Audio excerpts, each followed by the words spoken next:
2-3 দিন ধরে একটা কাহিনী দেখতে আছি, মানে এক সুট মারা নিয়ে আইছে দেশের বাইরে মাঝে মধ্যে আপনাদের গালি খেতে আমার অনেক ভালো লাগে।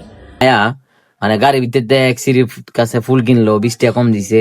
পরবর্তী এটা ভাইরাল হইলো, এই সিঁড়ি 20 টাকা কম দেওয়ার কারণে সিঁড়ি ভাই দেখলাম 2 দিন পর আবার 20,000 টাকার মোবাইল নিয়ে সিঁড়ি দিলো, মানে ভাইরাল হয়েছে সিঁড়িটা।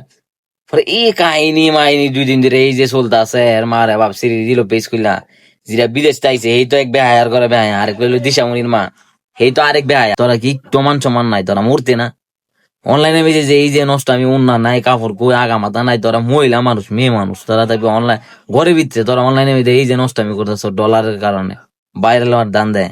আরেক মেয়ে ফুল ব্যস্ত রাস্তাঘাটে, এই মেয়েটা রাইনা দিছ ভাইরাল করে জিরিয়ে করছ, দিছ আবার পেজ খুললা। এখন এই মেয়ে 2 দিন পরে দেখবি ডলার কমাইবো, আইতো না টাকা পয়সা আইতো না, পরে নষ্ট আমি শুরু করে দেবো। দেখবি 2 দিন পরে উন্নত কোন আগা মাথা নাই, এই নাচতেছে, এই ফুংটামি করতেছে, এই হাইতাছে। 2 দিন পরে দেখবি এই সিরি আবার লিঙ্ক ভাইরাল। এই অনলাইনে ডলার মেয়েরা কি পর্যায়ে নিছে, মেয়ে মহিলারা কি নষ্ট যে করছে অনলাইনে ডলার, এই ডলারের লাইগা তা শেষ হইতো না।